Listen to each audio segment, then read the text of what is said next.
Bem-vindos e bem-vindas ao É Apenas Fumaça, onde se fala sobre a sociedade com quem quer falar sobre ela. Eu sou a Maria Almeida. Eu sou o Ricardo Ribeiro. E hoje temos como convidada a Marta Araújo, doutorada pela Universidade de Londres, é investigadora principal do Centro de Estudos Sociais da Universidade de Coimbra e foi responsável, entre outros, pelo estudo Raça e África em Portugal, um estudo sobre manuais escolares de História, onde foram analisados manuais escolares de História desde o 25 de Abril. Vai lançar este mês o livro Os Contornos do Eurocentrismo, Raça, Histórias, Textos Políticos, em colaboração com a Silvia Maeso. Bem-vinda. Olá, boa tarde, obrigada. Bem-vindo. Quem controla o passado, controla o futuro. Quem controla o presente, controla o passado. Este é um dos slogans do INCSOC, partido político no romance 1984 de George Orwell. Achas que é também o slogan sobre o qual os manuais escolares de História têm vindo a ser produzidos?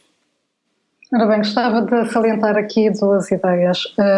Primeiro, que a história está sempre a ser escrita retrospectivamente, não é? Portanto, há muitas vezes críticas que são feitas ao nosso trabalho, porque, por exemplo, fazemos uma análise de como é que a escravatura é narrada, os movimentos nacionais de libertação no contexto africano, e há muitas vezes esta tendência de dizer, ok, mas vocês fazem críticas que na altura não eram socialmente convencionadas ou politicamente aceites. Mas obviamente, quer dizer, cada historiador, cada pessoa que vai produzir conhecimento no campo da história está a produzir conhecimento retrospectivamente sobre períodos e processos nos quais não estava presente.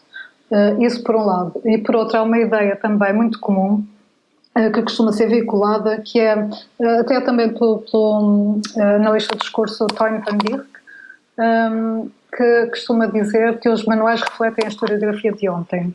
E, na verdade, nós discordamos um pouco dessa proposta. No nosso trabalho, inclusivamente, tivemos uma grande preocupação de entrevistar historiadores e procuramos entrevistar historiadores que estão com alguma relação com os debates pós-coloniais, portanto, pessoas que no seu trabalho tiveram essa preocupação de analisar debates mais recentes sobre a questão pós-colonial, e de facto não nos parece que há tão grande entre aquilo que é veiculado nos manuais de história e a historiografia em Portugal. Portanto, não é tanto esta questão a própria produção do tempo e a ideia de tempo já é uma ideia bastante política com contornos muito concretos, e portanto eu acho que deve ser problematizada, de facto. E como é que é abordado o colonialismo hoje em dia nos manuais de história? Ora bem, o que nós notamos é que há uma despolitização imensa do período colonial, sobretudo quando falamos do período colonial, do tempo colonial português. Portanto, se nós considerarmos, por exemplo, algumas narrativas sobre o colonialismo espanhol, que nos é bastante próximo, em alguns manuais notamos, por exemplo, como se fala sobretudo da violência do colonialismo espanhol e sempre em contraste com a suposta benevolência do colonialismo português. Por outro lado, nunca se fala, por exemplo, em relação ao colonialismo português, sobre a questão do racismo. Portanto, há manuais que mencionam a questão do racismo como estando ligada ao novo imperialismo, sobretudo o Império Britânico e Francês, e também belga, em alguns casos, mas nunca se fala da questão racial em relação ao colonialismo português.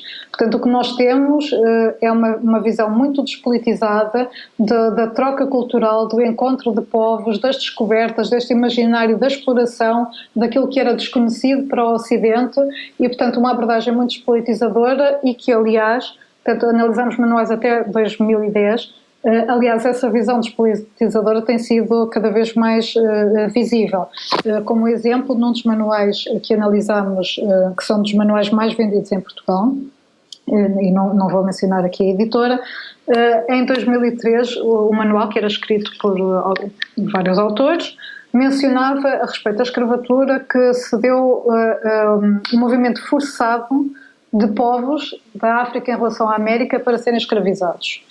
O mesmo manual, na sua edição de 2008, geralmente os manuais têm novas edições de 5 em 5 ou 6 em 6 anos, o mesmo manual da mesma editora, dos mesmos autores, na sua versão de 2008, diz que deram-se grandes migrações de povos da África em relação à América. Ora bem, tratar a escravatura e este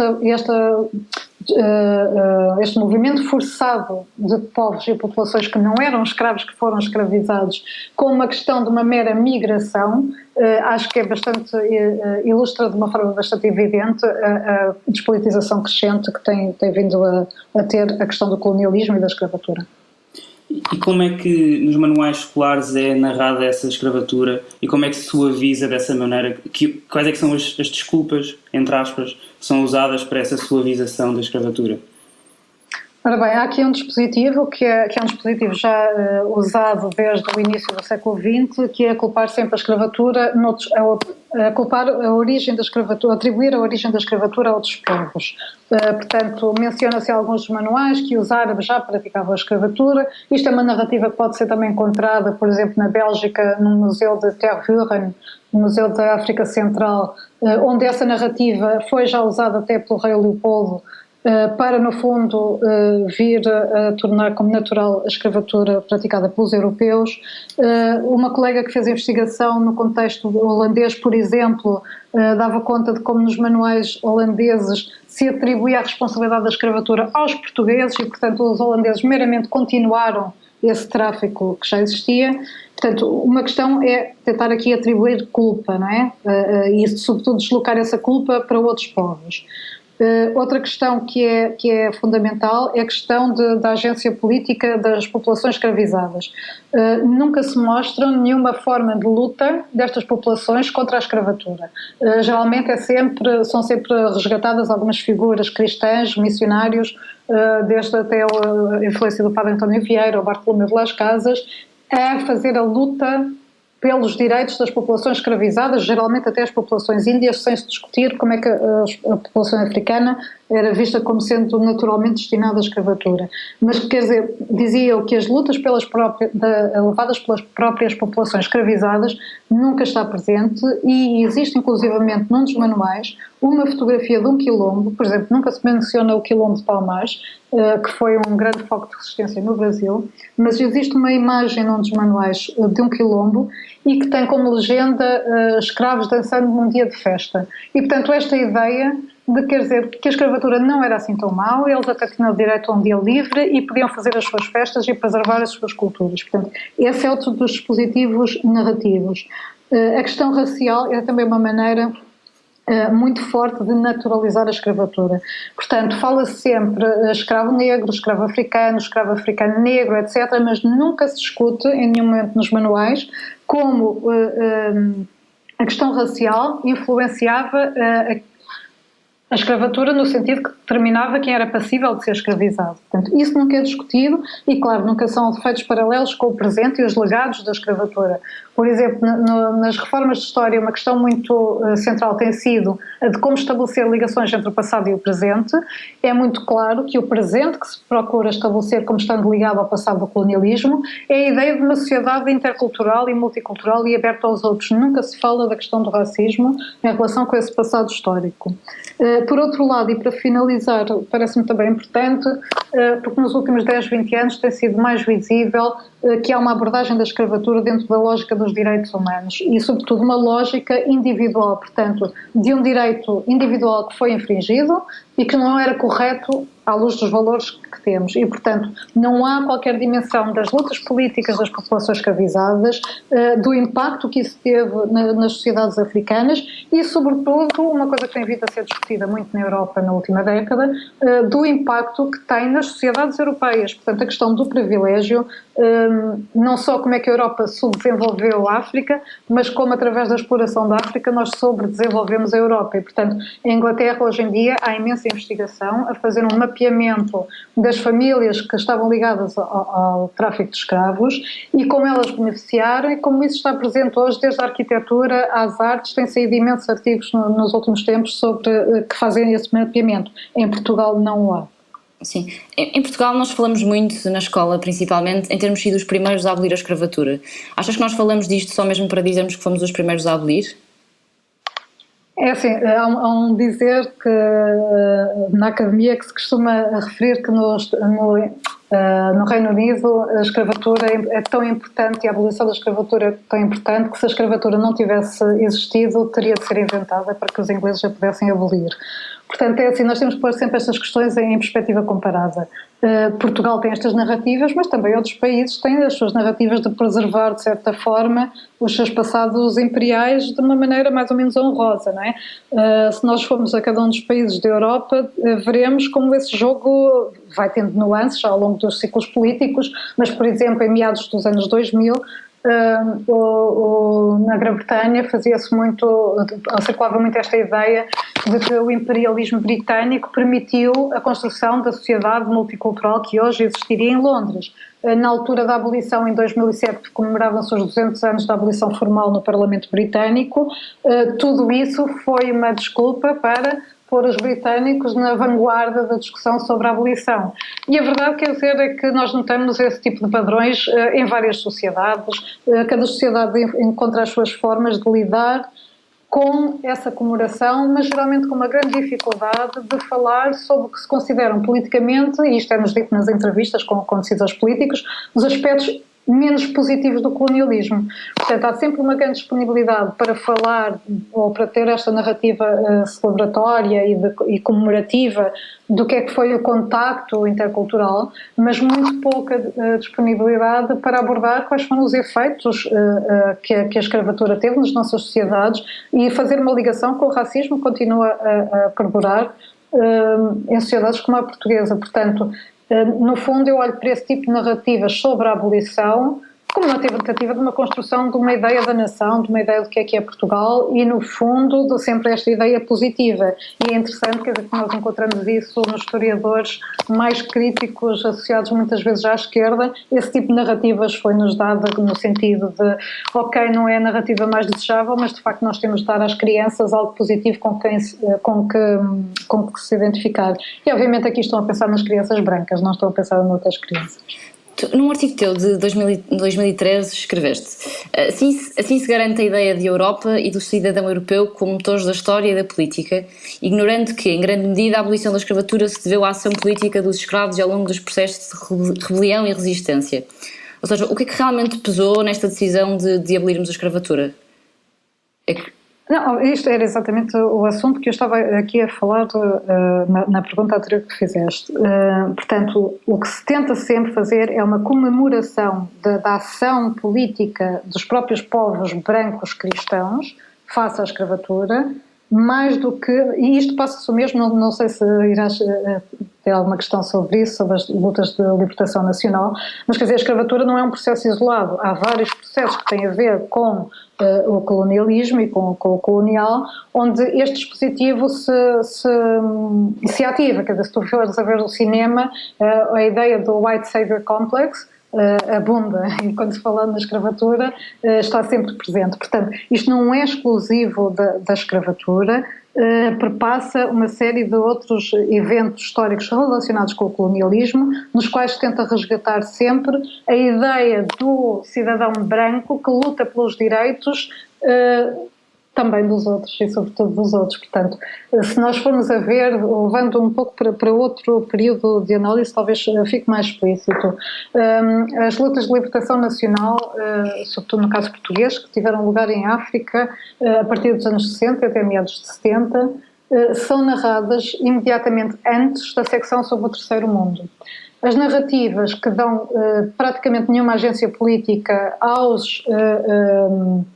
portanto, aos movimentos de libertação, no fundo, que são caracterizados, podemos aprofundar se tiverem interesse, mas são abordados como sendo movimentos com caráter violento e assassino, e sempre esta ideia de que os portugueses brancos que lutaram democraticamente contra a ditadura e contra o Estado Novo é que no fundo vieram permitir de certa forma as independências. Portanto, há sempre este dispositivo narrativo de consagrar o papel central das pessoas que jogavam o jogo democrático, que geralmente, obviamente, eram brancas. E, portanto, isto não é apenas em relação à escravatura, é uma série de momentos que também não é apenas exclusivo dos manuais, pode ser visto no cinema, na literatura, etc., de tentar sempre consagrar esta centralidade da ação do europeu e esta ideia do europeu vinda da Revolução Francesa, que luta por uma série de direitos e não questiona, no fundo, como a nossa sociedade está organizada de tal forma que após, por exemplo, o fim do Estado Novo, nas nossas sociedades democráticas atuais, continuamos a ter este tipo de narrativas que são muito pouco antirracistas, não é? E isso tem como consequência a maneira como visualmente os africanos e os líderes para as lutas de libertação são representados nos manuais escolares, tal como, e por outro lado, a maneira como os portugueses são representados também visualmente nos manuais escolares. Sim, obviamente aqui o uso da imagem nos manuais é fundamental, sobretudo a partir dos anos 90 os manuais escolares começam a ter imensas imagens e, portanto, a mancha de texto reduz bastante. E então o que nós notamos, eu a certa altura fiz esta análise, portanto estendi a análise do projeto para uma análise de manuais produzidos logo a seguir ao 25 de Abril e, portanto, nos 40 anos que seguiram, nos movimentos de libertação nacional isso é claríssimo. As imagens que são usadas hoje em dia geralmente colocam os soldados portugueses brancos como vítimas da violência dos negros, né? E as imagens confirmam isso, uma série de imagens com soldados portugueses brancos mortos no chão rodeados de guerrilheiros negros ou de soldados negros, noutro caso imagens de homens negros um pouco descontextualizadas apontando a arma na direção daquilo que observa o livro, observa a fotografia. Portanto, este imaginário da violência é muito comum nos manuais hoje. Por outro lado, quando fui ver um manual dos anos 70, que tipo de imagens é que eram usadas? Eram usadas pouquíssimas imagens, mas o tipo de imagens aparecia um desenho de um homem negro a libertar-se, portanto, no fundo poderia ser alguém que tivesse sido escravizado, e, portanto, a libertar-se a si próprio com os braços no ar, como num grito de liberdade. E, portanto, estas imagens são extremamente contrastantes. E o que predomina hoje em dia é exatamente essa imagem de violência, a par explora-se pouquíssimo as razões políticas dos movimentos de libertação nacional africanos. E, portanto, estas imagens da violência com tão pouca compreensão e aprofundamento no fundo, dos objetivos políticos e do projeto político que estes movimentos tinham, acaba por dar esta ideia de que, no fundo, eram guerrilheiros sem nenhum propósito político e que simplesmente a sua natureza era assassina. Aliás, a linguagem não é só as imagens, a própria linguagem reflete isso. Num dos manuais dizia-se a certa altura: os rebeldes assassinavam, referindo-se aos movimentos de libertação, e os soldados portugueses eram levados a matar. E, portanto, nós vemos aqui sempre a dualidade da linguagem, em que uns são assassinos e outros são seres quase passivos que são obrigados a matar a mando de um Estado novo com o qual provavelmente não concordariam. Isto é mais interessante se pensarmos, havia um dos manuais no fim dos anos 80 que falava em duas atitudes dos movimentos de libertação um pouco por todo o mundo, não é? Sobretudo na África e na Ásia, quando lutaram pelas suas independências, e que, no fundo, fazem uma ligação entre duas atitudes que é vista como a violência e a não violência, a violência sendo ilustrada por Gandhi, a não violência ilustrada por Gandhi e a violência pelo General Giap no norte do Vietnã, e depois pergunta-se a certa altura no exercício qual destas atitudes concordas mais, com qual destas atitudes concordas mais. Portanto, esta ideia de que a violência está relacionada com os próprios povos e com uma atitude dos povos e não como uma reação à forma como as antigas potências colonizadoras lidaram e, no fundo, lidaram com as demandas pela independência. Portanto, nos manuais dos anos 70 e 80 mencionava-se que, em função da recusa das potências europeias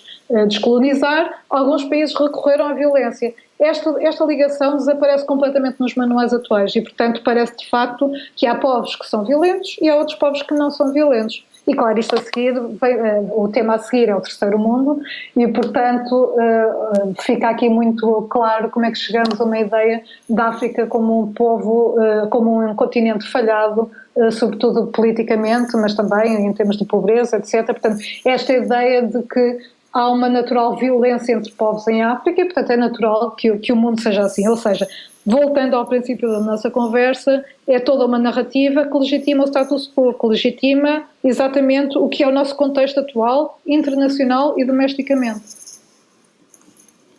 A Joana Gurjão Henriques falou connosco sobre colonialismo também ao Apenas Fumaça e disse-nos O Estatuto do Indigenato foi criado como uma separação muito forte que acentuava a discriminação racial. Basicamente era uma lei em que as pessoas tinham papéis diferentes na sociedade, não eram considerados cidadãos de pleno direito e para ascender, ou pelo menos poder ter um pouco de estatuto de cidadania, um bocadinho melhor, tinha que assimilar os valores portugueses. Portanto, aí estavam coisas como falar a língua portuguesa, saber estar à mesa, as mulheres tinham de se apresentar de determinada maneira, ou seja, tudo o que fosse cultura africana era pura e simplesmente apagado. Fala-se do Estatuto do Indigenato nos manuais? Há apenas um manual que o faz, de todos os manuais que analisamos, e portanto, no fundo, isso é absolutamente uma exceção. Não se fala nos manuais, no fundo tem a ver com o que eu estava a dizer anteriormente. A própria abordagem ao colonialismo não permite uma análise das políticas coloniais. Uma análise que é completamente despolitizadora e que continua a ter a narrativa das descobertas, não consegue lidar com a questão das políticas coloniais. E, portanto, a certa altura, um dos manuais que menciona o Estatuto do Indigenato, também nunca se menciona, por exemplo, havia trabalhos na altura sobre a segregação que existia nas colónias portuguesas em termos de educação nos anos 50, há um trabalho de James Duffy, um académico norte-americano, que teve em Angola e em Moçambique, que teve a estudar a segregação que existia para os diferentes tipos de escolas, consoante o africano era assimilado ou não era assimilado, Portanto, os africanos considerados assimilados ou com o estatuto de assimilado tinham mais direitos e, portanto, quer dizer, isso podia ser usado até para debater sobre, tem a ver com a escola, mas nos manuais de facto não se fala-se apenas num dos manuais.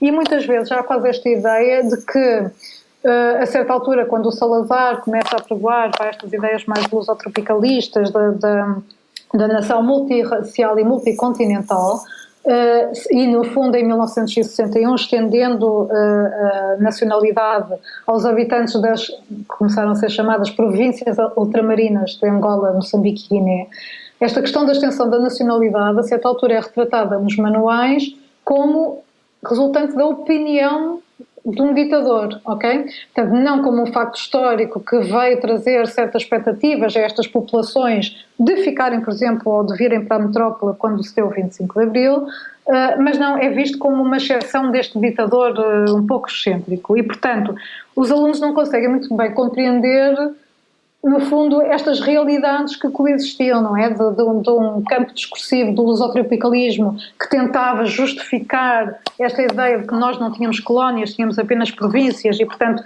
como tal, não tínhamos de prestar contas às Nações Unidas sobre a situação de colonialismo que vivíamos, portanto, numa altura de fortíssima condenação internacional do Estado português. Portanto, por um lado temos essa realidade que nunca é mencionada, porque é que a certa altura foram recebidos no Vaticano não os representantes de Portugal, mas os representantes de movimentos de libertação, como Amílcar Cabral e outros.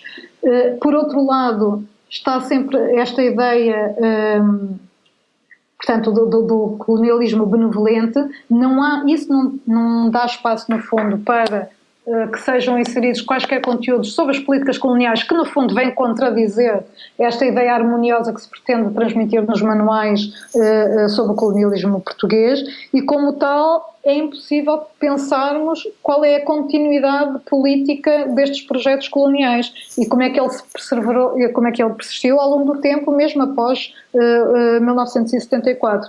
Portanto, isto não é uma questão meramente de incluir conteúdos novos, isto é uma questão de repensar as narrativas da história. Portanto, esta narrativa do colonialismo como benevolente, e nesse sentido o trabalho da Joana Gujão Henriques foi muito importante, no fundo para popularizar uma série de ideias que estavam mais presas aos domínios académicos e do ativismo político, e no fundo, hoje em dia penso que a sociedade portuguesa está um pouco mais ciente da realidade do que era o colonialismo português, mas obviamente é preciso fazer mais neste campo. E como é que são escolhidos os manuais escolares? Ou seja, como é que nós podemos então alterar essa narrativa? Ora bem, como são duas questões diferentes. Nós, quando fomos analisar os manuais, na verdade, tínhamos como ideia no projeto analisar 60 manuais escolares, os 20 mais vendidos do 7º, 8º e 9º ano. Na altura era o último ciclo com ensino obrigatório da história. Quando começámos a adquirir os manuais, começámos a perceber que as narrativas são muito semelhantes entre si e, portanto, acabámos por decidir focar-nos nos 5 manuais mais vendidos em cada ano do terceiro ciclo. Portanto, dessa primeira análise foram analisados em profundidade 15 manuais dos mais vendidos, de acordo com a informação que foi disponibilizada pelo Ministério da Educação. Ora bem, há aqui uma grande dificuldade em trazer a mudança política. Nós tentámos fazer ao longo de todo o projeto e continuamos a fazê-lo, tenho estado envolvida sempre em atividades de extensão, sobretudo com movimentos sociais e com pessoas ligadas à educação, de fazer um pouco formação nesta área, que nós compreendemos que é uma área que, de facto, as próprias universidades transmitem um conhecimento que não nos ajuda a questionar estas questões que abordamos no programa. Mas importante também, obviamente, é tentar influenciar o poder político a nível do Ministério da Educação.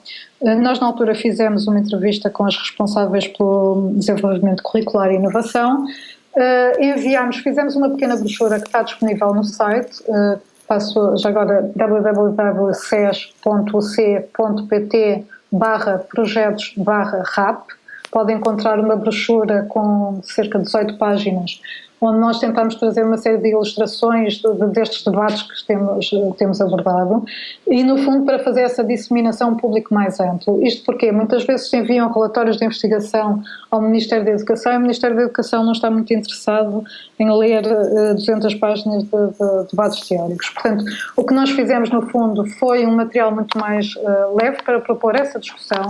Nunca tivemos resposta da parte do Ministério da Educação, nem de outros decisores políticos que contactámos na altura, mas há sempre, em cada escola, há sempre um ou outro professor que está interessado nestas matérias e às vezes temos contactos de pessoas que de facto leram a brochura e que acham importante estes debates serem trazidos. É muito interessante porque na altura que nós estávamos a fazer este projeto não houve assim tanto interesse como está a haver hoje, e isso obviamente reflete debates internacionais, reflete uma série de lutas que estão a ter lugar internacionalmente, desde a iniciativa Why My Curriculum is Right no Reino Unido, à iniciativa do Roads Must Fall na África do Sul, que depois também teve um efeito no Reino Unido, o movimento All Black Lives Matter, ou seja, tem havido uma série de lutas, muitas vezes ligadas à universidade e aos currículos da universidade, não é? Que depois são responsáveis pela formação dos futuros professores, dos futuros historiadores que vão escrever os manuais e, portanto, é neste contexto que tem havido recentemente um maior interesse neste nosso trabalho, que já vem de 2008 até 2012 e que agora com estas publicações também que temos conseguido, veio criar um novo interesse, mas claro, porque há um contexto político internacional mais amplo que leva também a esse interesse e também no contexto doméstico, onde a questão racial e a questão do colonialismo começam a ser contestadas. Por exemplo, o Brasil tornou obrigatório o estudo da história de África. Tu achas que em Portugal há alguma sugestão neste sentido? Estamos muito longe nesse sentido, e isso sem dizer, no fundo também relacionado com a maneira como eu acabei esta última pergunta, não quero de maneira nenhuma dizer que não tenha havido lutas das próprias populações negras e de origem africana no contexto português. Tem havido, mas obviamente é um contexto muito menor, populações muitas vezes que vivem em condições extremamente precárias e que estão a lutar se calhar mais por questões mais básicas da vida, como ter direito a uma casa ou a não ser sujeito a violência policial. Mas, de facto, há muitos movimentos que têm lidado com esta questão e que têm tentado fazer alterações nas suas próprias práticas. Temos trabalhado, por exemplo, com o Teatro do Oprimido em Lisboa, com um grupo específico, um projeto que se chama AMI Afro, liderado pela coringa Anabela Rodrigues, e que tem feito todo um trabalho com jovens de bairros, sobretudo da periferia de Lisboa, jovens negros e jovens negras, sobre a história e sempre em ligação à história à questão do racismo, e que tem feito uma série de performances através de técnicas de teatro fórum, portanto abertas à comunidade e à participação do que convencionalmente se chama o público, não é? E tem havido essas contestações e, sobretudo, a proposta de alternativas. Agora, não estamos, se calhar, ao nível de um Brasil com lutas fortíssimas durante um século no campo da educação que levaram à aprovação dessa lei. Portanto, mas achas que isso é um problema de esquerda e direita? Não, não. De facto não é, aliás nós fizemos um pouco a análise, a esquerda poderá estar mais aberta a uma certa reflexão sobre a questão do poder no colonial e, por exemplo, se nós analisarmos manuais da altura do PREC, com uma abordagem influenciada pelo marxismo-leninismo, vemos que a análise da questão do poder é muito mais aprofundada. Portanto, o colonialismo não é despolitizado porque há uma análise do poder profundo. Agora, a questão racial é sempre problemática ainda nesses manuais, é sempre vista como estando submetida, como sendo secundária em relação à luta de classe. A esquerda tem estado mais atenta, é certo, mas tem tido uma grande dificuldade a fazer propostas concretas nesta área.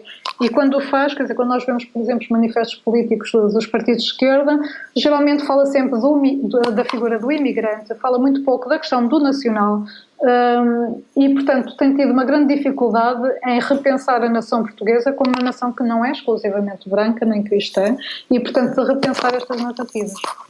Marta, estamos mesmo a chegar ao fim e temos só uma última pergunta, que é, em 2009, um parque de estacionamento que estava a ser construído em Lagos, quando foram encontrados 150 esqueletos. E tratava-se de um cemitério de escravos africanos do século XV, o mais antigo conhecido no mundo e o único na Europa.